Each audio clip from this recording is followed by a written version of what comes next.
Bona tarda, encara que sigui fosc, és tarda encara, i gràcies per venir.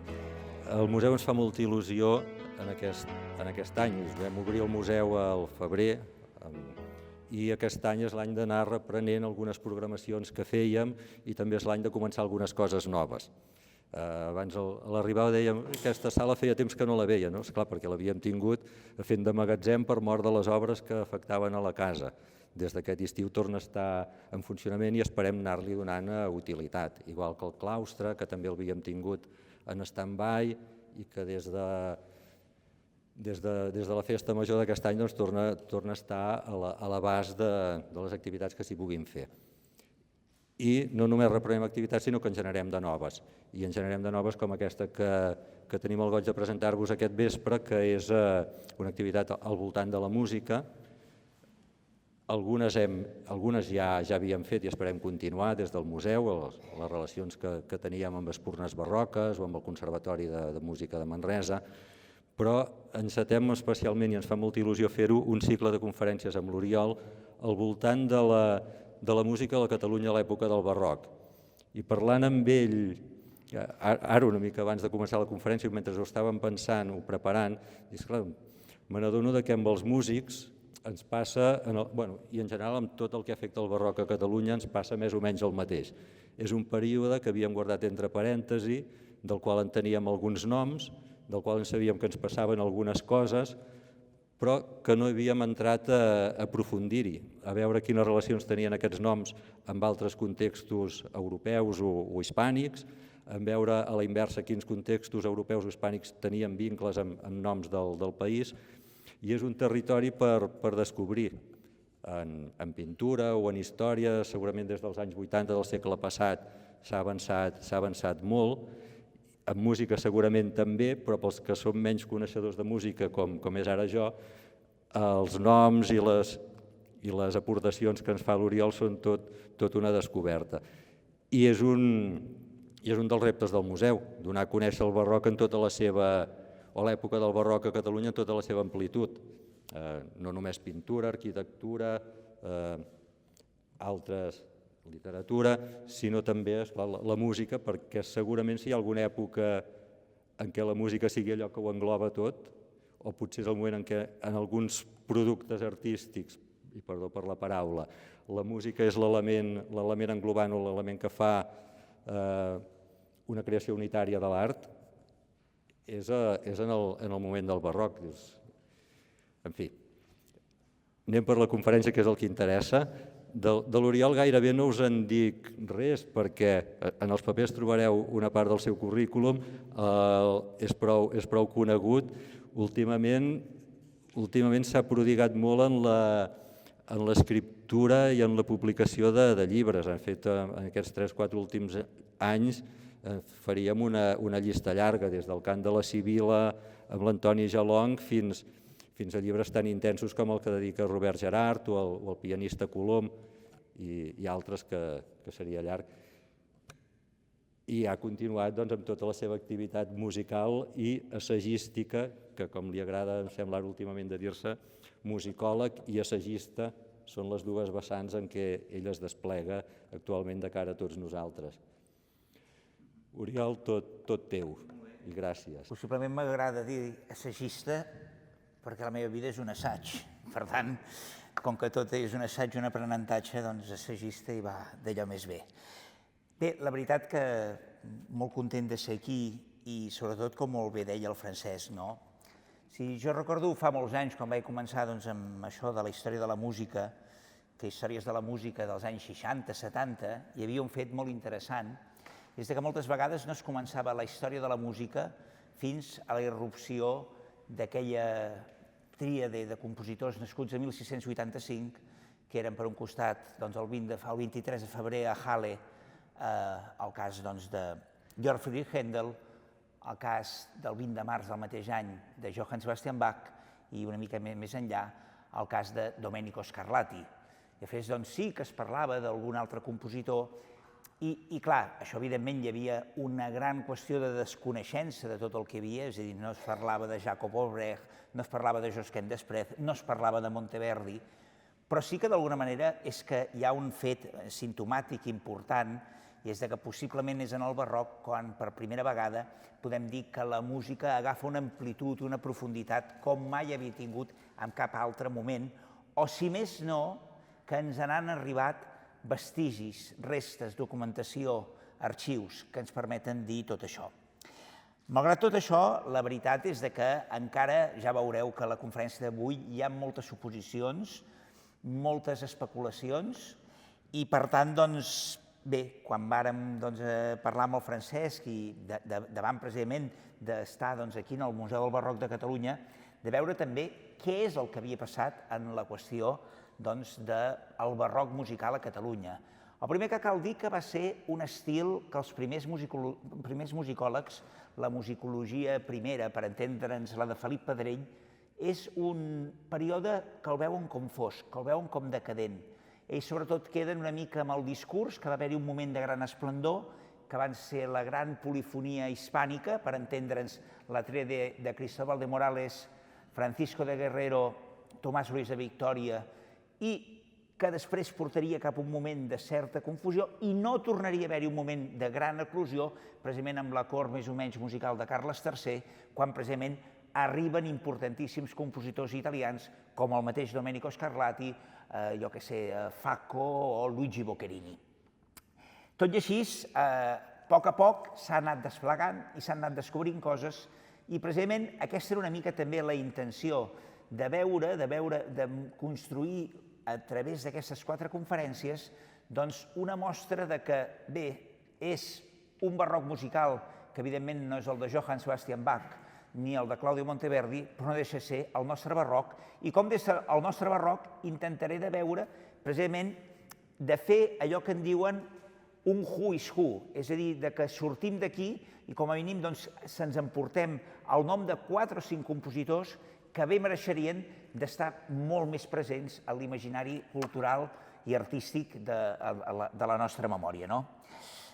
La veritat que ja sabeu que si alguna cosa no em falta de vegades és verborrea, i per tal d'ordenar-me, atès que és un cicle seriós, he optat per escriure-m'ho i per tant aniré llegint i intervenint una mica, i el que vull dir és que primerament que em fa molta il·lusió, precisament perquè avui és un dia important. És un dia important perquè avui aquest museu fa 9 mesos, és a dir, això es va inaugurar el 21 de gener, per tant és una celebració més fer-ho música. I després l'altre és que avui és el dia de la vigília de Santa Cecília, patrona dels músics, que ho és des que l'any 1584 el papa Gregori XIII va decidir canonitzar Cecília de Roma i se li va designar el patrocini de la música. Però cal dir que, en honor de la veritat, que estem davant d'una màrtir, on, com acostuma a passar quan ens acostem a tot el món de la martirologia, es confon la veritat amb la llegenda, i la prova més evident és que la interrelació o la relació de la música amb la pobra Cecília de Roma prové d'una mala traducció llatina, i aquí hi ha gent que sap molt més llatí que jo i ho podran corroborar. No entraré, per tant, ara en la complexitat que sempre indica una aproximació a un màrtir històric, però sí que diré que en el text de les actes on es troba el martiri, la Passio, viscut per aquesta dama del segle VI, s'hi pot llegir aquest text llatí. Cantendibus organis Cecilia domino decantabat dicens. I el copista va traduir aquesta frase amb una cosa així com mentre sonaven els instruments musicals, Cecília cantava el Senyor dient. Ara bé, aquest organis no era un instrument musical, sinó que era el nom que es donava a la manxa que servia per avivar el foc i, per tant, era la denominació d'un instrument de tortura. És a dir, res de la pobra santa tocant un orgue, sinó el d'una pobra dona que estava sent torturada, per la qual cosa en aquests temps que ja sabeu que són de neopuritanisme, bonisme i correcció política, millor que no en diguem gran cosa perquè encara podríem prendre mal i traurem ràpidament a la Santa Cecília com a patrona de la música. El que sí que ens serveix, però, és que la data de la canonització de la santa, com us he dit, el 1584, ens porta a la meitat de la dècada dels 80 del segle XVI, quan, precisament, a la ciutat de Florència, una ciutat que té el gran domini sobretot pels Mèdici, però també d'altres famílies, va irrompre un cercle que tindria unes conseqüències molt importants per a l'inici, precisament, de l'anomenat barroc musical. I em semblava que dins d'aquest plantejament parlar una mica com es generava aquesta idea del barroc musical. Sota el patrocini del comte Giovanni de Bardi es va constituir l'anomenada Camerata Fiorentina, Camerata de Bardi. En alguns llocs també la podeu trobar com la Camerata degli Alterati, és a dir, la camerata dels bojos, dels sonats, on van aplegar-se un conjunt d'humanistes, músics, poetes, intel·lectuals per debatre i discutir les tendències que hi havia en les arts, sobretot després de la descoberta inesperada d'algun fragment de papir amb restes de notació musical que els va fer prendre consciència d'una cosa. Les antigues tragèdies de l'antiguitat d'autors com Èsquil, Sòfocles, Eurípides no eren declamades, sinó cantades amb algun tipus de cantilena musical. I això passava, segons ens diu la historiografia, 11 anys abans de l'esmentada canonització de la Santa Cecília, perquè la primera data referent a la primera trobada de la Camerata de Bardi, la Camerata Fiorentina, té la data del 14 de gener de 1573. Què havia passat musicalment fins aleshores? Bàsicament, que la resta de la majoria d'expressions artístiques existents, la pintura, el teatre, l'arquitectura, l'escultura, es tenia com a referent i mirall l'art de les èpoques grega i romana, és a dir, allò que coneixem com antiguitat clàssica. Per tant, podem afirmar com en aquestes arts ja s'havia realitzat una mirada al passat. S'havia produït el Renaixement, però això no havia passat pas, o encara, en la música. Quan ens acostem a la música del Renaixement, sense entrar ara molt a fons, però direm que no ho podem fer des d'una òptica renaixentista, sinó que ho hem de fer des de l'òptica de l'humanisme, que és aquell moviment de renovació cultural que inicia en el segle XIV, bàsicament personatges com Petrarca, abans Dante Alighieri, i que es desenvolupa a Europa al llarg del segle XV i XVI. Però amb el temps, provocat per aquesta Camerata de Bardi, passa una peculiaritat de la història de la música, i és que quan van assentar-se els fonaments per a una recreació de l'antiga tragèdia grega, o el que és el mateix, es van començar a posar les bases per a una operació cultural de naturalesa renaixentista, es va fer, paradoxalment, amb un llenguatge que va obrir ja no només les portes a l'estil barroc, sinó que també va permetre assolir una de les grans contribucions del període d'aquesta música.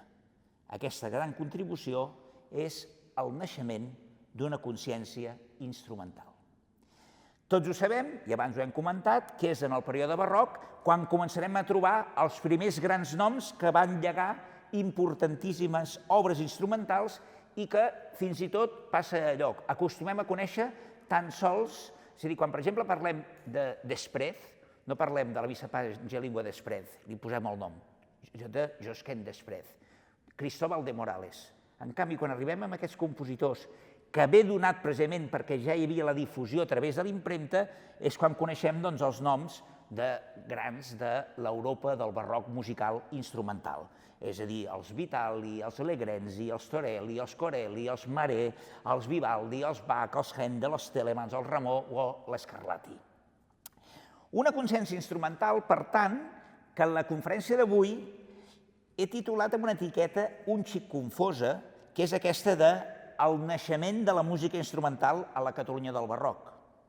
Per què?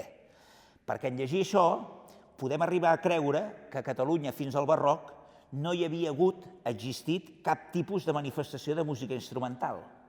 I evidentment que n'hi havia hagut aquesta, principalment amb totes aquelles músiques que eren susceptibles de ser tocades amb instruments.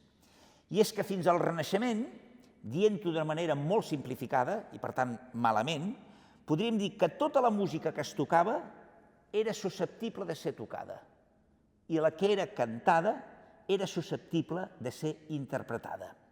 A part, evidentment, de la música dansa, de la música de la dansa, que precisament en el Renaixement va tenir en determinats repertoris, penso especialment en els repertoris d'instruments de corda polsada, un important focus de desenvolupament a partir, precisament, de l'univers musical de les danses, pavanes, Richard Cars, tarantel·les, els marizápalos, etc. Però a diferència d'altres llocs, a Catalunya s'havia tingut d'una manera escassa, molt escassa. I aquesta escassetat, que ja la trobàvem en la música del Renaixement, la continuarem veient en la música del barroc. Per què? Precisament per la mateixa raó que si fem una visita a la magnífica col·lecció del Museu del Barroc de Catalunya, veurem que en un tant per cent molt elevat, no ho he buscat, però no sé quin és el tant per cent, és majoritàriament obra religiosa, eclesiàstica, vinculada a l'Església. I és que el desenvolupament de la música instrumental que permetrà assolir aquesta consciència instrumental sorgeix majoritàriament d'un context profà, deixant de banda les particularitats que van produir-se a la Basílica de Sant Marc de Venècia, amb una pràctica que després veurem, que va produir també el que va ser l'estilo concitato, l'estil concertat, però que bàsicament ve provocat des d'un context profà. I això a Catalunya no va ser possible i per això explica la seva gairebé nul·la existència. Per què? Els territoris de parla catalana no van tenir mai la potència política, social, econòmica, cultural ni musical que sí tenien aquells territoris que precisament van tenir el citat desplegament de la música instrumental. No oblidem com, en els territoris de parla catalana, l'expulsió dels moriscs al Regne de València, 1609, Guerra dels Segadors al Principat de Catalunya, 1640, a part de l'atàvica incomunicació de les Illes Balears, van acabar abocant els països catalans a la coneguda decadència que la majoria d'historiadors han indicat. A això hi hem d'afegir el fet que aquests territoris van viure un irregular desenvolupament cultural marcat per la dissolució de l'antiga noblesa del Principat, una cada vegada més forta dependència de la cort de Castella, pressionada per una església que era líder en l'impuls de la contrarreforma amb un instrument com és el de la Inquisició, a més del progressiu trencament social i polític de l'antiga corona d'Aragó, que veuria la seva fi, precisament en ple barroc, l'any 1714, amb la Guerra de Successió. Anem a veure, però, en primer lloc, a intentar explicar com es va acabar generant la irrupció i naixement d'una música instrumental que va acabar tenint una consciència pròpia. I què vull dir que va tenir una consciència pròpia? Que ja no estava sotmesa i supeditada a acompanyar un text, que tenia un valor autònom. Però abans que passés tot això, van haver-hi de produir-se altres realitats. I precisament amb la relacionada amb aquesta que us he comentat de la Camerata de Bardi a Florència. Allà, personalitats com Vincenzo Galilei, em sembla que algun el coneixem, pare de Galileu, Girolamo May, Giulio Caccini, Emilio de Cavalieri, Pietro Strozzi, Ottavio Rinuccini, entre algun altre membre més, van estudiar a fons, després de saber que aquest teatre grec tenia algun tipus de cantilena, que no era declamat, i el primer que es van adonar és que les representacions teatrals gregues, el text era cantat a veus individuals i no pas de forma polifònica, que era la forma habitual de fer-se al Renaixement. Anem a veure una mica com es feia. I com que ja porto bastanta i força estona parlant, anem a escoltar una mica de música, que això és algo interessant. Anirem a escoltar un madrigal que teniu als textos, un madrigal compost per un compositor important del Renaixement català, molt vinculat amb la Seu d'Urgell, Joan Brudieu, tot i que ell era de Llemotges, que abans que el Raimon ja havia musicat el poeta Ausiàs March. I musica precisament un dels cants d'amor, el número 15, ell posa el número de madrigal, el número 13, el famós fantasiant amor a mi descobre els grans secrets que els pus subtils amaga. Anem a veure com es feia, precisament un compositor que neix entre 1520 i 1591, per tant, encara està dins d'aquesta tradició que posa en dubte tota aquesta camerata fiorentina, com es feia aquesta música.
Bé, al marge de la bellesa i de l'excel·lent interpretació que fa el conjunt de la colombina, el que s'adonaven els membres de la camerata fiorentina que al cantar amb diferents veus, poli, moltes, diferents, fonia, dificultava moltíssim, enormement, la comprensió i la intel·ligibilitat del text.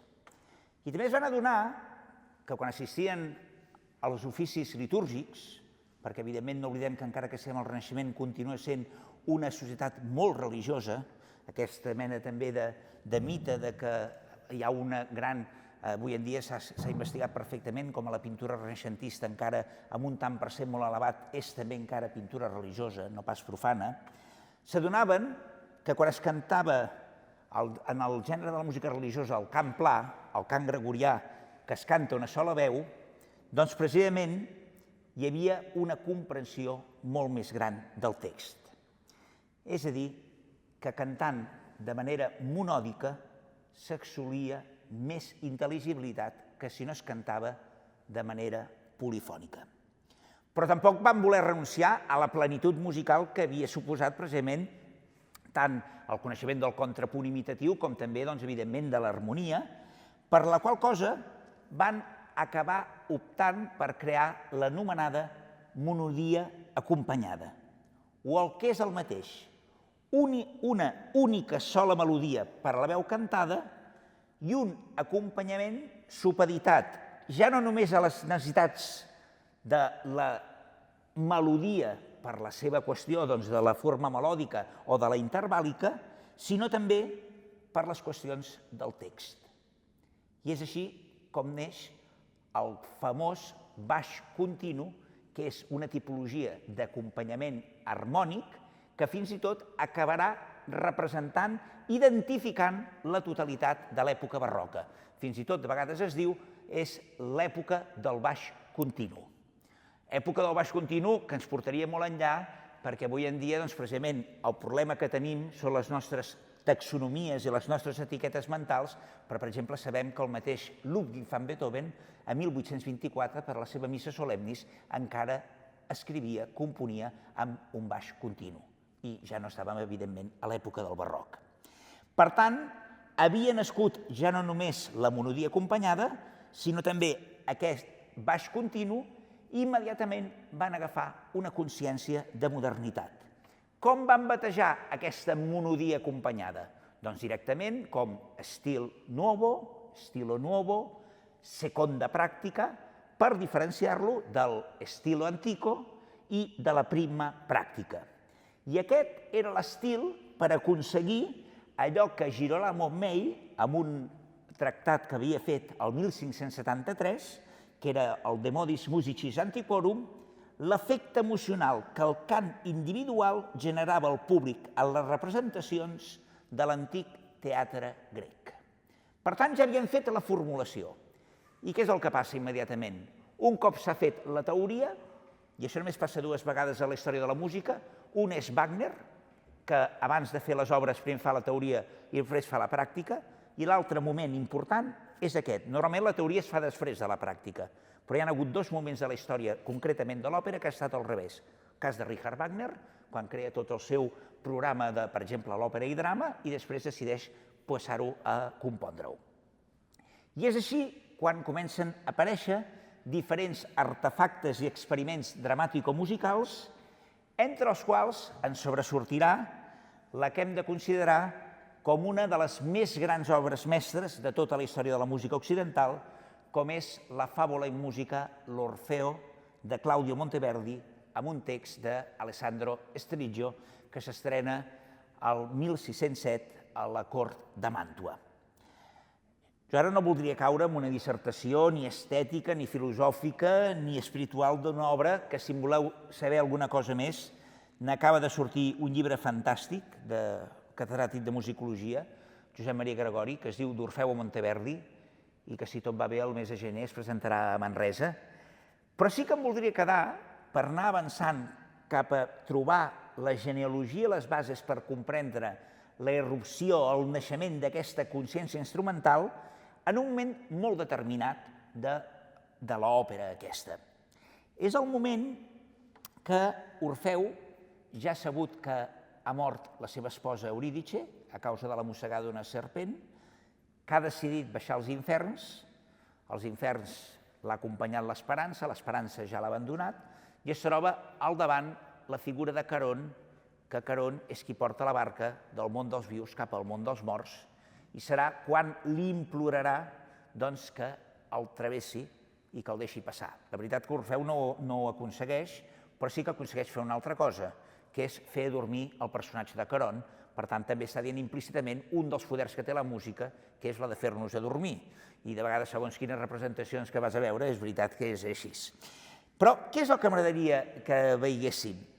Que a part d'aquest cant, que és un cant molt melismàtic, ornamentat, que precisament ha estat definit com la primera ària de bravura de la història de la música, és que hi haurà, ja escoltareu, unes intervencions d'instruments, de violins, de cornetes corneti, de l'arpa dòpia, que ja assenyalen una consciència pròpia. És a dir, que ja no tan sols estan acompanyant, sinó que ja tenen una autonomia, que tenen una independència, que estan dient coses que, si bé neixen d'un context dramàtic, també podrien dir-se perfectament en un altre context que no fos aquest context dramàtic. Aquesta independència és la consciència instrumental. I anem a escoltar precisament aquest moment, que és el Possente Spirito, i que ja veureu precisament que mentre es va cantant hi haurà unes intervencions dels instruments que d'alguna manera enriqueixen, embelleixen el que acaba de cantar el cantant. Anem a escoltar. Teniu el text primer en italià i teniu també una traducció al català. Potser no l'escoltarem tot, perquè després passa allò de l'estona i acabarà sent com una òpera de Wagner, això, i tampoc és així, però anem a escoltar el Possente Spirito, si no em faig mal.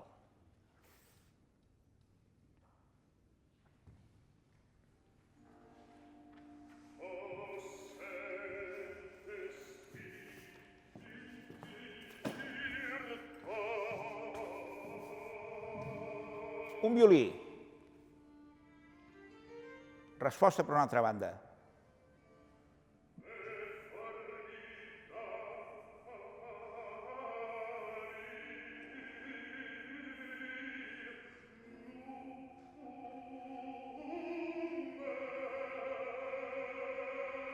Violí. Resposta amb eco.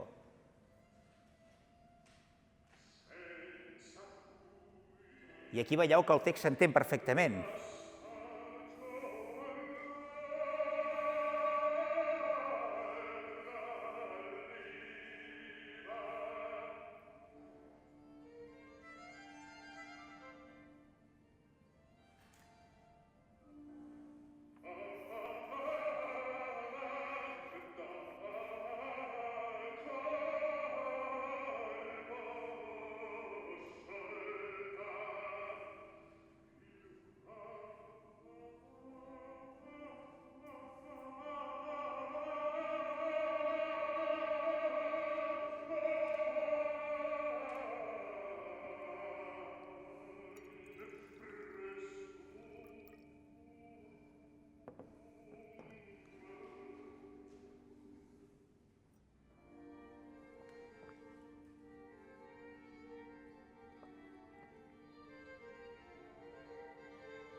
Corneto.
Arpa doppia.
veritat, que em sap molt greu tallar-ho, però aquesta presència d'aquests instruments, les seves intervencions, ja demostren que estem davant d'una manifestació d'aquesta consciència instrumental, que és la que portaria al naixement i gestació d'una tipologia de formes musicals escrites al gènere de la música instrumental, exclusivament pensades per a ser interpretades per qui? Doncs per nobles, aristòcrates dilettanti, que també exercien de patrons d'aquells compositors que les componien i per a ser escoltades per altres persones en llurs cercles. Si fins llavors, com ja hem dit, la major part de la música instrumental havia tingut com a principal finalitat la dansa i, per tant, s'havia dotat de les estructures i de les formes i patrons formals més adients per a satisfer aquesta funció, en aquells moments el gènere tot just naixent havia d'inventar les corresponents noves estructures formals que permetessin lentament construir composicions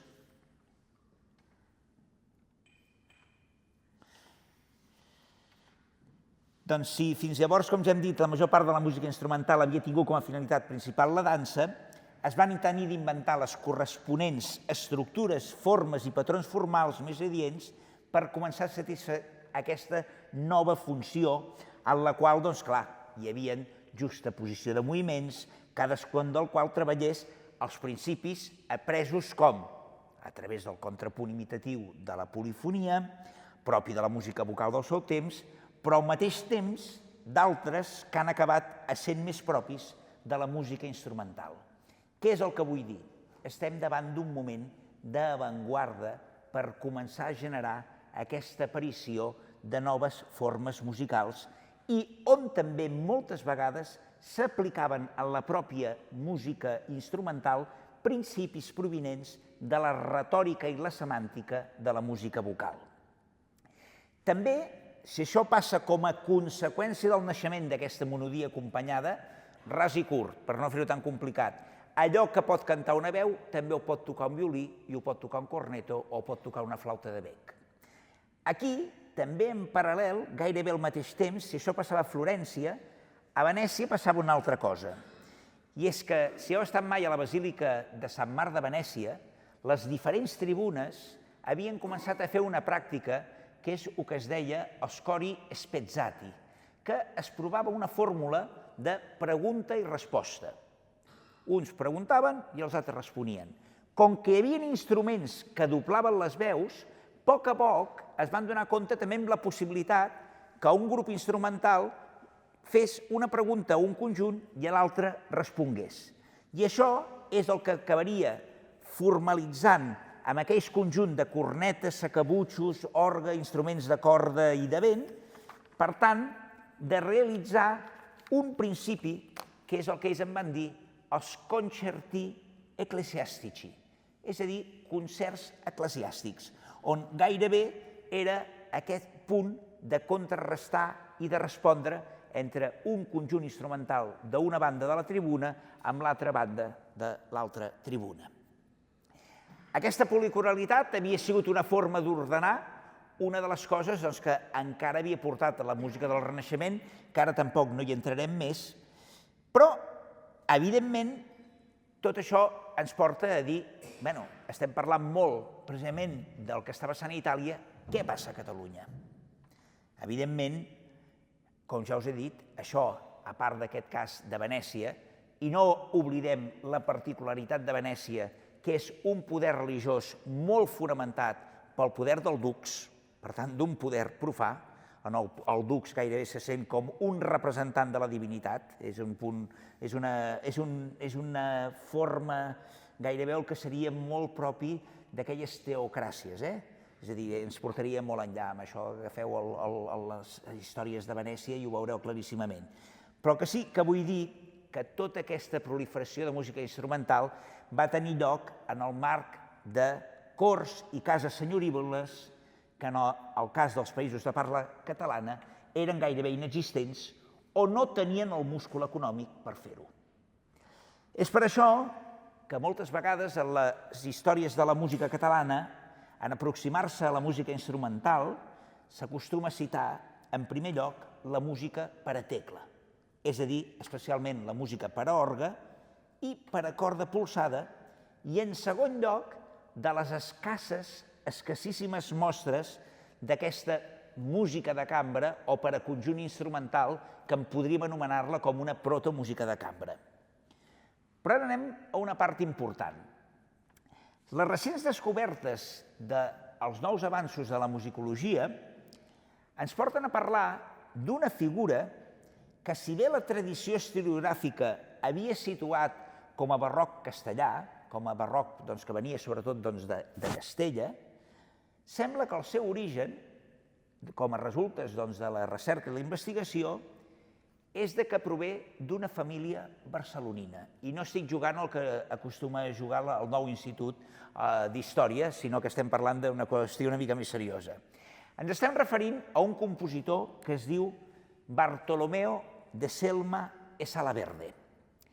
Parlar de Selma e Salaverde és parlar d'un dels compositors més internacionals i a la vegada més desconeguts del barroc hispànic. Això ve donat perquè en una data tan incipient com la de l'any 1638, a la ciutat de Venècia, la ciutat d'impremtes de música instrumental més important del moment, es va publicar un llibre de la seva autoria de música instrumental, com són les seves extraordinàries cançons, fantasies e correntis e corrandes, i aquesta publicació ens serveix per constatar que la seva reputació era per ser un instrumentista d'un instrument que hem de lligar precisament a la pràctica de la música per a conjunts musicals de xeremies i altres grups de ministrers o ministrils de música alta, és a dir, la música que podia ser tocada a l'aire lliure perquè tenia un volum sonor important. Us sona alguna cosa? I aquí hi ha grallers. És aquella pràctica que encara és allò més viva, només fa falta, jo què sé, aneu a la festa major de Vilafranca i escoltareu les matines, o bé, ja no parlo d'aquella formació lligada a la cobla de sardanes, perquè si em poso amb la qüestió de ministrers em sembla que em posaré en un esbarcer musicològic del qual em sortiré esgarrinxat. Bromes a part, aquella pràctica de ministrers va generar una pràctica musical estesa que va donar lloc a compositors, intèrprets i constructors d'instruments. En el cas de Bartomeu de Selma i Salabert, que aquest seria el nom que es diria si es generés la correspondència amb un nom català, que és el nom que defensen musicòlegs, com per exemple Josep Borràs, en creure que el nom de Bartolomeo de Selma Salaverde va ser la italianització en la publicació de l'obra i sembla que va per aquí. Es tracta, aquest Bartomeu de Selma i Salabert, d'un frare agustinià que havia servit com a instrumentista entre els anys 1628 i 1630 de l'arxiduc Leopold d'Àustria. Per tant, estem parlant d'un context totalment internacional. I aquest músic s'hauria de relacionar en ser fill de Bartolomé de Selma, que a l'any 1616 es diu que era maestro de los instrumentos de la Capilla Real, per tant, que era constructor i que provenia de Barcelona. Per tant, tenim a més la constatació que hi havia dos membres més, tots dos de nom Miquel, Miquel Selma, mort l'any 1667 i que arriba a ser mestre de capella de les catedrals de Sogorb i Barcelona, i Miquel Selma, baixonista a la catedral del Barraifín, que ens indiquen que aquest cognom es tracta d'una nissaga d'instrumentistes, constructors, compositors d'origen català o valencià o mallorquí, però sembla més aviat que trobaríem el pare d'aquest compositor a la pròpia ciutat de Barcelona, amb l'edició d'una col·lecció de música instrumental de primer ordre, de primera divisió, contemporània de Monteverdi, on els musicòlegs n'han destacat elements com la manera de col·locar les parts per separat, és a dir, marcant un nou criteri en la nomenclatura. Ja no es tracta de fer-ho segons les necessitats musicals, formals i harmòniques, sinó segons el nivell d'execució, és a dir, segons el nivell de dificultat, i deixant molt poques indicacions precises d'instrumentació. Què vol dir? Que és una col·lecció que està pensada perquè pugui ser interpretada per part d'aquests nobles segons la capacitat tècnica que tingui cadascun d'ells. S'ha parlat molt de la influència que podia haver tingut aquesta obra de Selma i Salaverde amb la música d'un d'aquests primers avantguardistes de música instrumental, el compositor Dario Castello, mort l'any 1631, mort precisament a causa d'una pesta molt important de l'any 1630, que l'any 1621 havia publicat la Sonate Concertate in Stil Moderno, i on se'ns diu que era el capo di compagnia de música d'instrumenti da fiato in Venècia, és a dir, el cap de la companyia de músics d'instrument de vent a Venècia, en el qual hi havia el grup d'epífaris que eren sacabutxos, cornetes, xeremies, violins i violes. És a dir, trobem la corroboració que el que estem dient de Salaverde, de Bartolomeo, Selma i Salaverde, és el mateix que estava passant a Itàlia.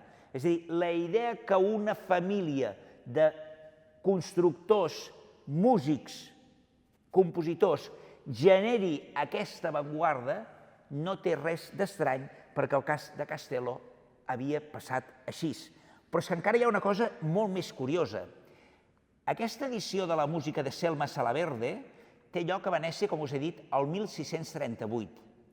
El 1630 havia mort, a causa de la mateixa pesta que es va emportar el pobre Castello, a un altre, Giovanni Battista Fontana, que 18 anys després de la seva mort, perdoneu, 11 anys després de la seva mort, es publiquen les primeres sonates per a 1, 2 o 3 veus per al violí o corneta, fagot, chitarrone, violoncino o simile altro instrumento. És a dir, que 3 anys després de la publicació de l'obra de Selma Salaverde es recuperen les obres d'un compositor que ja era mort des de feia 11 anys perquè se'n dona compte que allò que havia quedat després de la mort totalment en l'oblit, es veu que precisament provoca l'edició d'una col·lecció lligada a una nissaga de músics de Barcelona per tal de començar una proliferació d'obres instrumentals, edició d'obres instrumentals, que és la que portarà aquest naixement de la consciència instrumental. Per tant, podem dir que tenim un compositor intèrpret lligat amb la ciutat de Barcelona que va participar d'alguna manera d'aquest naixement de la consciència instrumental.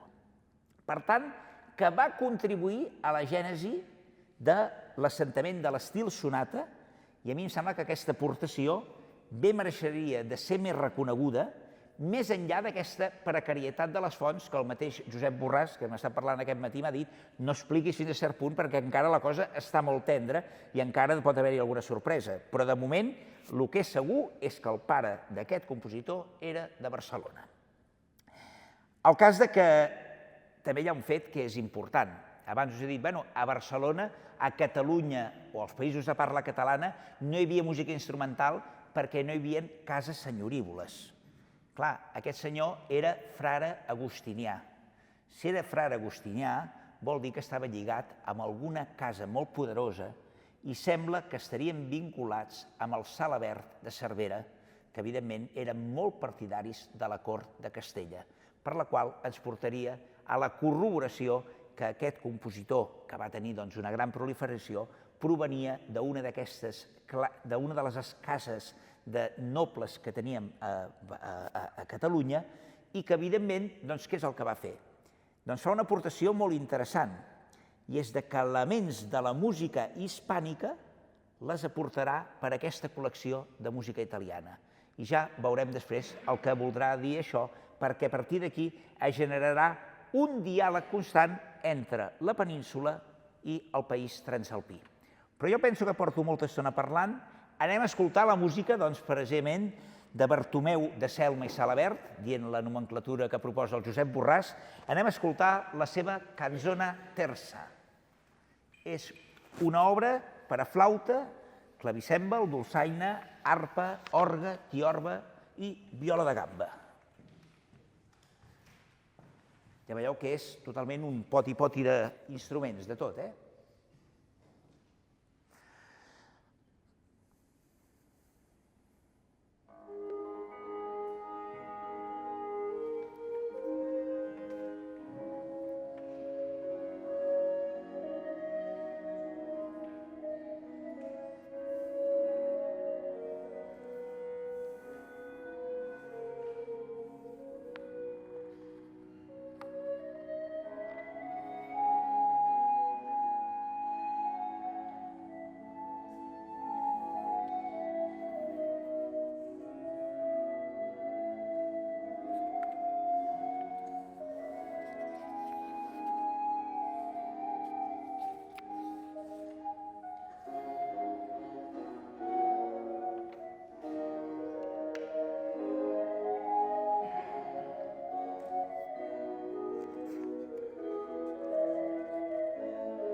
quina música, no? I pensar, a més, que això pugui tenir un vincle, un aroma, un perfum, una ressonància, doncs, precisament, amb la història del nostre país, i que sí, sigui el català o de la part aquesta més mediterrània o sigui més macetària, el que és evident que hi ha una aportació d'allò hispànic damunt de la música italiana amb una data tan incipient com 1638. Per tant, recapitulem el que hem anat fent. L'aparició, la irrupció del barroc pel que fa al seu vessant instrumental té molt a veure amb el naixement d'una consciència instrumental derivada de l'aparició de la melodia acompanyada provocada per aquella camerata de Bardi, juntament amb les aportacions que s'han fet des de l'Escola Veneciana de Sant Marc amb aquells concerti ecclesiàstici, i després que ja hem començat a entrar en el terreny de què és el que passava a Catalunya, i el primer que hem de dir que precisament en una data molt incipient com és aquesta de 1638, no oblidem que Monteverdi morirà al cap de 5 anys després, és a dir, que Monteverdi va conèixer aquesta música de Selma i Salabert.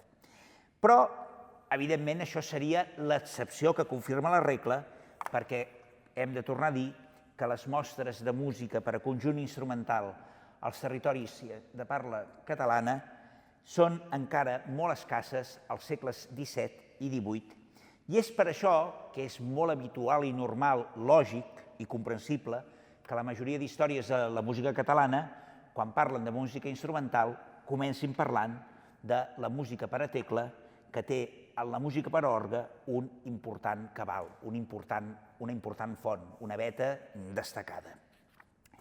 No seria cap desencert si en encarregar aquesta conferència a un altre conferenciant, aquest fins i tot s'hagués limitat a la música per a orgue. Per què? Perquè la música per a orgue del barroc és el gènere del qual ens han arribat més materials, partitures, dates documentals i testimonis iconogràfics. Però no només això, és que el barroc en els territoris de parla catalana, compartit també amb la resta de la península, té un instrument que és l'orgue ibèric, que té unes particularitats organològiques, que ara no entrarem, però que només en diré una, especialment una característica, que és la que es coneix com a teclat partit. Què vull dir amb això? Que és que el teclat general es divideix en dues meitats independents.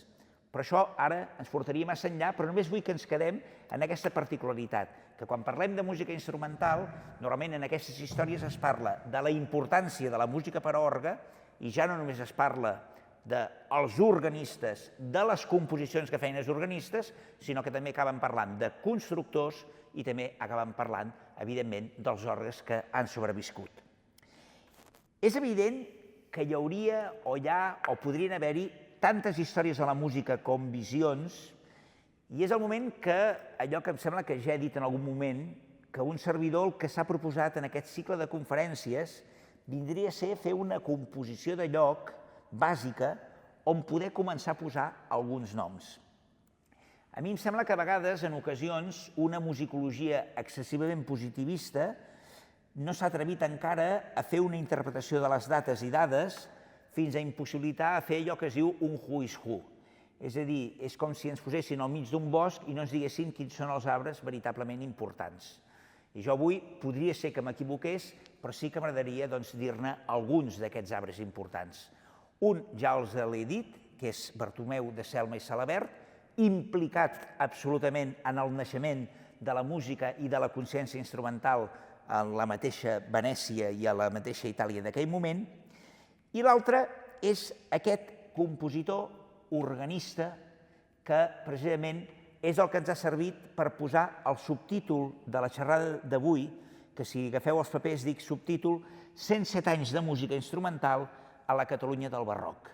I he posat la data de 1666, i és que l'any 1666 va ser nomenat organista primer de la Catedral de València un dels grans noms de l'orgue ibèric, Joan Baptista Cabanilles. Batejat al Algemesí, Ribera Alta, el 6 de setembre de 1644 i mort a la ciutat de València, el 29 d'abril de 1712, quan ens aproximem a Cabanilles hem de tenir clar que ens aproximem a un dels grans, allò que en diríem a un dels gegants, que s'afegeix a la tradició dels grans organistes del Renaixement i del Barroc. Just quan el mateix any que precisament Cabanilles és nomenat primer organista substituint a Jeroni de la Riba a València, és també, 100 anys abans, havia mort Antonio de Cabezón, que és el gran organista del Renaixement ibèric. I què separen aquests dos mons? Igual que abans us he posat un madrigal i després us he posat el tros de Monteverdi, doncs què és el que hi trobarem aquí? Doncs, sobretot, l'aposta per uns gèneres instrumentals, musicals, per a l'instrument, que permeten un gran virtuosisme, però sobretot una producció enorme. La producció de Cabanilles ens porta, a part de la música religiosa, que ja en parlarem el dia que parlem de música religiosa, doncs són uns 200 dels anomenats tientos, un gran nombre semblant de versets i variacions sobre baixos obstinats, com són folies, xàcares, gallardes i passacalles. Per tant, estem davant d'una proliferació molt abundant, però evidentment també d'una gran qualitat que explica, doncs, sobretot, la gran importància que té dins d'aquesta història, no només del barroc musical català, sinó també el barroc musical ibèric.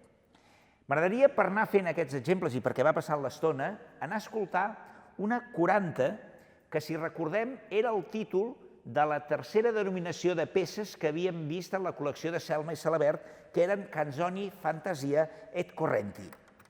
Què és la 40 o la corranta?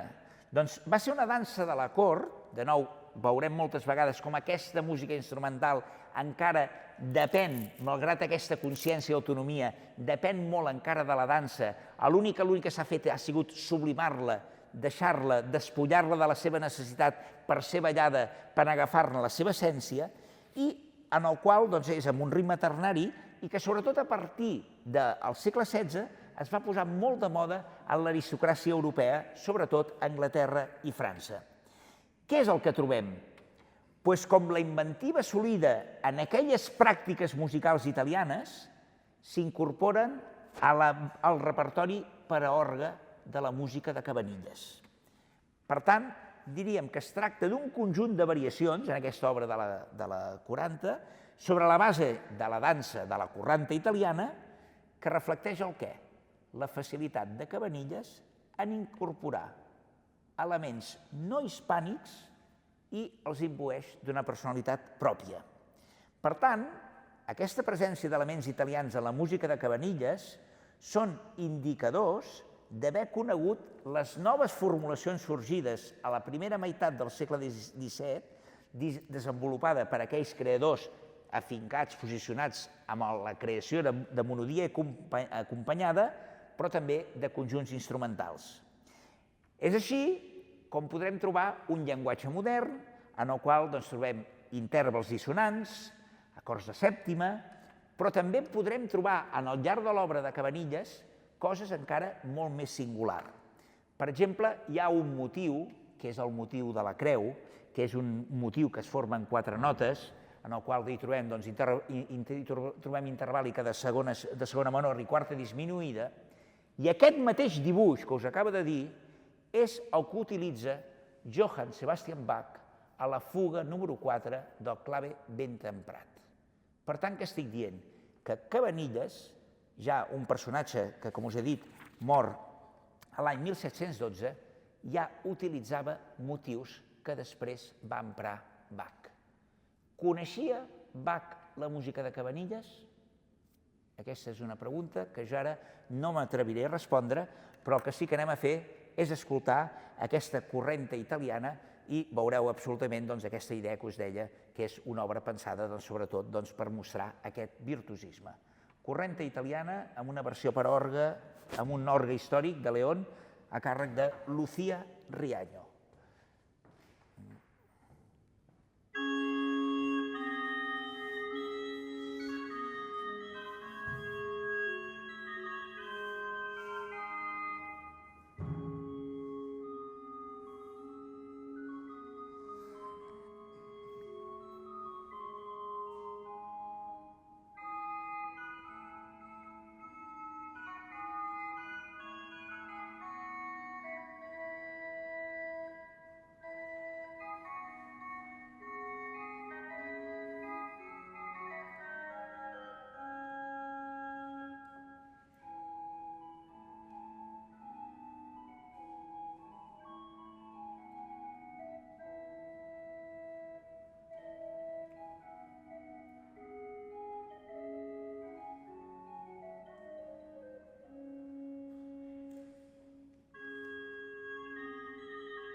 En tot cas, ens va bé perquè anàvem tirant endavant.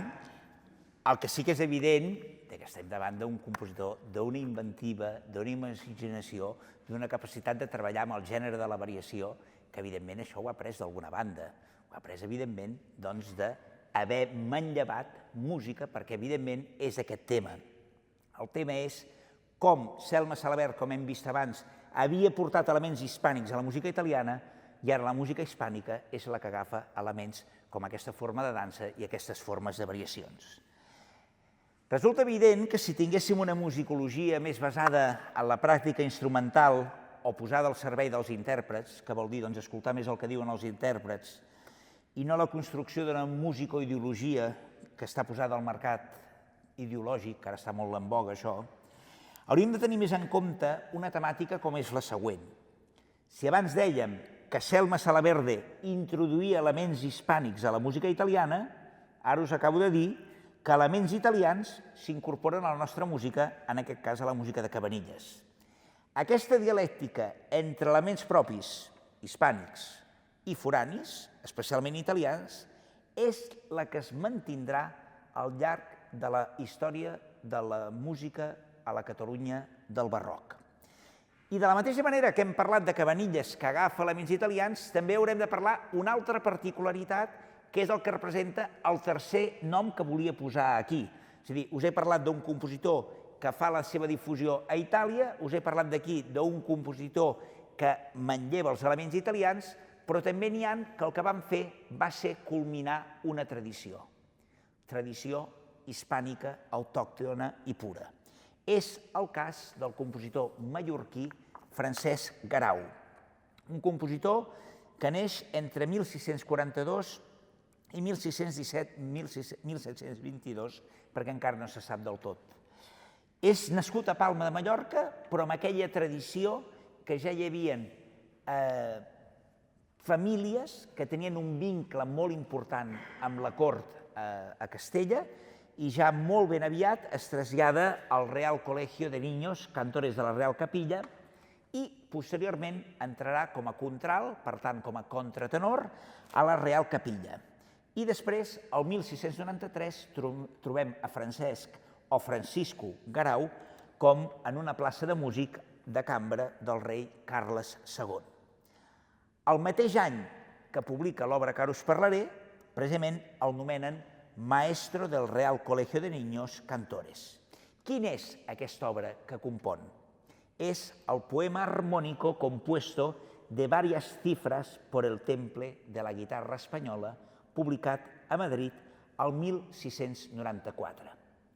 Es tracta d'un llibre que, a judici dels intèrprets, i això he de dir que m'he escoltat moltes vegades, precisament aquí escoltarem que ho toca, el Xavier Díaz Latorre, ve a dir que és la culminació de la tradició per un instrument típicament hispànic, com era, per un costat, tant la guitarra espanyola, però també que no té res a veure amb la guitarra espanyola que després veurem més endavant, és una altra història, és un altre instrument amb un prototip anterior, o la vihuela de mano, iniciada al Renaixement. Per tant, podem dir que aquest poema armónico és la culminació de la tradició renaixentista. Les 40 composicions, totes elles dins del gènere de la variació, però que es tracta d'una variació que res té a veure amb les variacions que acabem d'escoltar ara amb la música de Cabanilles, en basar-se sobretot en variacions amb danses espanyoles, jácaras, canarios, l'espanyoleta, folies i mariones. I després també és veritat que s'atreveix a fer 30 extensos passacarrers que són els que ens poden fer pensar que Garau també ja té la consciència que la nova concepció harmònica que ha provist aquesta consciència instrumental està donant nom a un nou món que és el món barroc. Per tant, seria una obra en la qual hi ha la consciència que una tradició ha arribat al seu cim, la tradició del Renaixement per instruments de corda polsada, però també s'inicia una altra de nou amb aquestes passacarrers. Anem a intentar d'escoltar, a veure què és el que passa, precisament les mariones, un tipus de dansa de Francesc Garau.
Bé, hi ha músiques que precisament, a mesura que un les escolta, doncs sí, escolta els intèrprets, però tu després li dius, però a mi això també em recorda una mica a la música de Robert Debussy, que era un important guitarrista de la cort precisament de França, de la cort borbona, sobretot dels temps de Lluís XIV i Lluís XV. I certament també hi ha un gust francès aquí ben present. Per tant, què és el que estem dient? Estem dient que davant de parlar de la música instrumental del barroc, la primera idea que per a conjunts instrumentals fora d'aquesta qüestió, que és la que té a veure amb el naixement de la música instrumental, la consciència instrumental, tenim aquesta excepció que confirma la regla, que és el cas de Selma Salabert. Hem parlat, evidentment, dels repertoris per a un únic instrument, evidentment el món de l'orgue que hem capitalitzat només amb un sol nom, tot i que aquí hi podíem haver portat altres noms. Són els altres noms que ens haurien de provenir precisament de l'escola montserratina. No sé si ho sabeu, tinc contacte bastant fluid amb una de les grans organistes del país, Montserrat Torrent, que només té 98 anys, però està amb una lucidesa que ja m'agradaria. Li vaig dir, a part de Cabanilles, dic, a quin organista destacaries? Diu, home, si hagués compost per a l'orgue, hauríem de parlar de Cerarols. Diu, però clar, Cerarols no va compondre per l'orgue. Clar, és aquí que l'únic compositor que podríem posar per a orgue important seria el pare Miquel López, però tot això ens començaria a portar aquest tipus de musicologia o de creació-vertebració d'una història de la música que al final és un campi qui pugui, en el qual no tenim allò que es diu uns fars de dir veritablement quins són els punts cardinals dins d'aquesta història, que és molt vasta, però en el qual cal connectar. I moltes vegades el fet de dir que hi ha uns compositors que tenen aquesta internacionalització són també els que ens ajuden quins són aquells compositors, i això és una cosa que ja sé avui en dia que no agrada gaire, però sí que hi ha uns compositors que juguen a la Champions League i uns altres que no la juguen. Ja sé que això és molt políticament poc correcte, però això és així. És per això que jo avui m'he atrevit a posar aquests noms. Primer, agafar aquesta consciència d'on apareix la consciència instrumental que aporta la música instrumental, d'aquest compositor tan incògnit com misteriós com Selma Salabert, l'aportació de Cabanilles, l'aportació, evidentment, de Francesc Grau, i estem davant d'un museu que parlem que és Museu del Barroc, però que fins i tot, si no m'equivoco, té alguna peça que està datada a principis del segle XIX, si no vaig errat. Clar, ens passa una cosa que és la següent. La història de la música s'ha basat molt en allò que es diu la taxonomia, o el que són també el que es diuen les etiquetes historiogràfiques. I per convenció es va decidir que l'any 1750, amb la mort de Johann Sebastian Bach, s'acabava el barroc. I tot això és una cosa una mica desconcertant, perquè hi ha molts compositors barrocs importants, Händel, Rameau, Telemann, que van viure més enllà del 1750. I encara és més, hi ha compositors que van viure plenament el barroc, per exemple, Giovanni Battista Pergolesi, que neix entre 1710 i mor en 1736, i que en canvi no es considera barroc, sinó que ja es considera un altre tipus d'estil que en podríem dir estil pregalant o també de vegades preclàssic o estil galant. És per això que a mi m'agradaria acabar avui en dir que dins dels compositors que hauríem de tenir molt en compte, que realitzen la transició, i això ens portaria molt enllà perquè és un tema una mica discutit i que no és tan clar que com es deia fa uns anys, de compositors que diríem que van realitzar la transició del barroc cap al classicisme. Un és una important figura, com és la del pare Antoni Soler, nascut a Olot, que va tenir una particularitat, i és que a part de formar-se primer a l'Escolania, va decidir en un moment donat abandonar la seva afiliació amb el monestir de Montserrat per anar-se'n com a monjo jeroni a Madrid, i allà va tenir contacte precisament tant amb José de Nebra, però precisament amb Domenico Scarlatti. I allà ell va poder aportar una grandíssima contribució per a la música de tecla, va compondre més de 200 sonates, les quals avui en dia han quedat com a referents claríssimes d'aquestes sonates galants i que et sorprenen que dius, però les componia un monjo Jeroni, sí, un monjo Jeroni, però que tenia molta relació a la cort. I una altra que m'agradaria parlar-ne breument, sobretot perquè ens porta de nou a un enigma. I hem començat amb un compositor enigmàtic, aquest Bartomeu de Celmes Salabert, que tenia contactes amb la música italiana, però acabarem també amb una nissaga de compositors, tanyadors d'instruments de vent, que van estar a llocs molt importants d'Europa, com són els germans Pla, que són els germans, exactament, Manel, Joan i Josep, Joan Baptista i Manel. Què és el que més sobta? Doncs que sempre la tradició havia dit que eren de Balaguer. I clar, Balaguer pensem immediatament que no és una ciutat gran. Com la ciutat de Balaguer havia pogut propiciar, precisament, una nissaga de músics tan importants que, per exemple, van tocar a l'orquestra de Händel. Havien tocat a Anglaterra, que havien estat citats per importantíssimes referències, i acabarem amb un text precisament de Schubert, quan fa les seves idees sobre l'estètica de la música, i que planteges com era possible.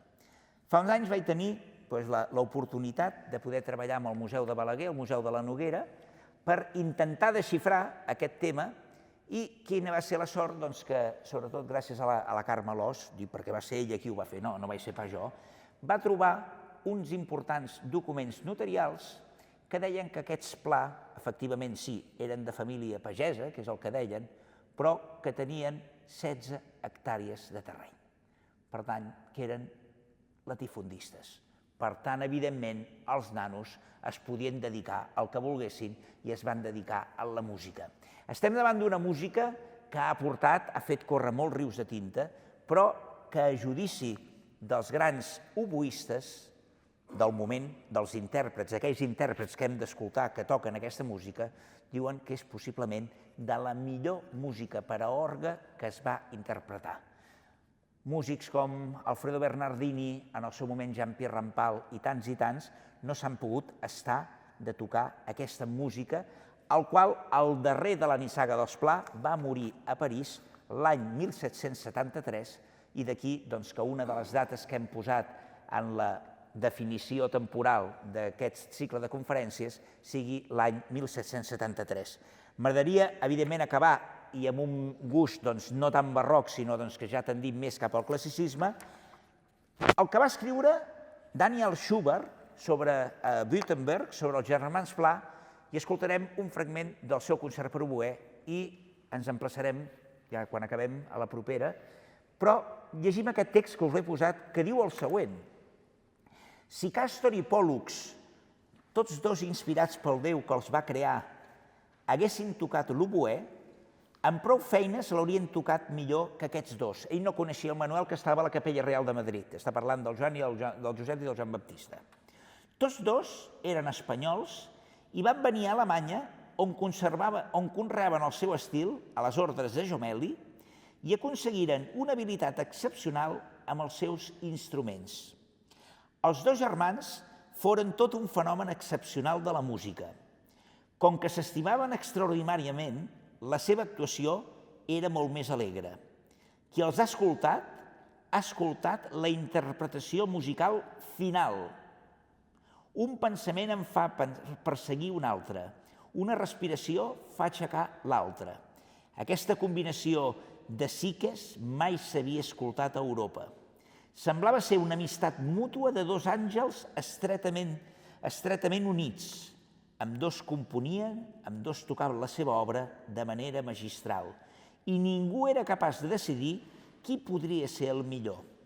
Amb la unitat dels sons, l'ascens i la caiguda dels portamento i la semblança en la cançó, si se'm permet dir-ho, ningú potser ha expressat, mentre ha existit al món, l'amor i la bondat millor que aquests germans.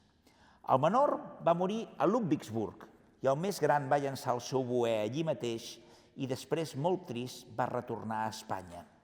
Les composicions d'aquests grans mestres són extremadament rares per la seva obstinació a no deixar-les imprimir.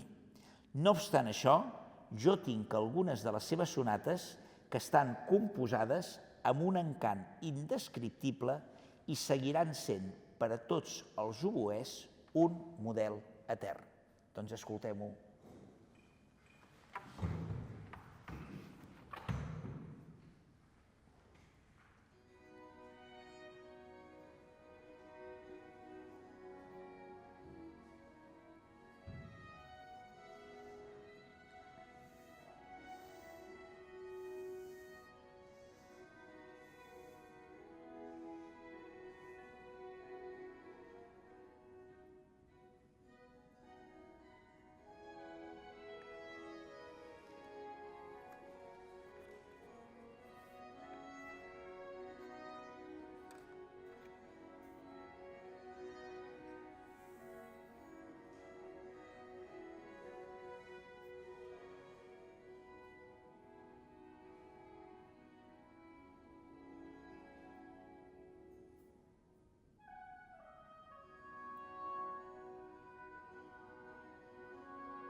Bé, doncs hauríem arribat a aquest recorregut tan mal fet, però sobretot que el que ha intentat ha sigut posar una primera composició de lloc del que va ser l'aparició i l'irrupció d'aquesta consciència de la música instrumental, de la seva autonomia, de la seva independència, provinent d'una avantguarda a Itàlia, però que ja molt aviat hi trobem un compositor d'una nissaga, d'un cognom català que hi va tenir alguna cosa a veure, i també del desenvolupament d'unes figures que mereixerien de ser molt més tingudes en compte. Una per al tema de l'orgue, Joan Baptista Cabanilles, un pel tema de la guitarra, el cas de Francesc Garau, i de fet d'aquestes dues figures, com són d'aquesta transició del barroc al classicisme, com són el pare Antoni Soler i sobretot els germans Pla. Deia Borges que moltes vegades no som nosaltres qui viu la vida, sinó que és la vida una mica la que ens escull. I l'atzar ha fet dues coses que me n'acabo de donar compte. Amb una de les persones que més havia parlat dels germans Pla, avui fa anys que va morir, o va ser assassinat, més ben dit, que era l'Ernest Lluch. L'Ernest Lluch, a part d'economista i d'historiador, era també un apassionat, i una de les coses que havia fet, i això jo una vegada ho vaig veure a París, era anar a botigues de discs i demanar-los si tenien música de compositors catalans. I un dels que els demanava era precisament si tenien música dels germans Pla. I deia una cosa molt curiosa, que precisament aquells països que menystenien el seu patrimoni no podien anomenar-se patriotes. Podien ser nacionalistes, però no pas patriotes. Em sembla que avui, precisament, en aquest dia que es commemora aquella mort, és un dia també per adonar-nos de la riquesa del que tenim entre les mans, i això és el que he intentat una mica donar-nos a conèixer aquest Selma i Salabert, aquest Garau, aquest Cabanilles, aquest germans Pla. La propera sessió, també allò que dèiem l'atzar, avui ha sigut el 21 de novembre, doncs me n'he donat compte ara, parlarem d'òpera. Parlarem d'òpera on també va haver-hi l'irrupció d'una mena de meteorit que va marcar tota l'Europa del moment, fins i tot el mateix Diderot en parla en una novel·la que es diu El nebot de Ramó, que era aquest compositor que es deia Domènec Terradellas o també Domenico Terradeglias, que va morir en estranyes circumstàncies un 20 de maig de 1751, però que va néixer, curiosament, el dia que farem la conferència, o això és el que ha dit la historiografia, que va ser un 13 de febrer de 1713. No sé si aquell dia era dimarts i 13, però en tot cas ens veiem el dijous 13 de febrer, si voleu, per parlar de l'òpera a Catalunya a la primera meitat del segle XVIII i la irrupció de Domènec Terradellas, no sense abans dir-vos dues coses més i perdoneu. Si a algú li interessa, puc facilitar amb el Francesc, tinc en PDF el catàleg de l'exposició que vaig comissariar juntament amb la Carme Alòs sobre els germans Pla. És un petit opuscle molt normal que dona a conèixer el poc que sabem d'aquests compositors, ho tinc en PDF, no sé com hauríem de canalitzar-ho, i si hi ha alguna pregunta. Doncs moltes gràcies.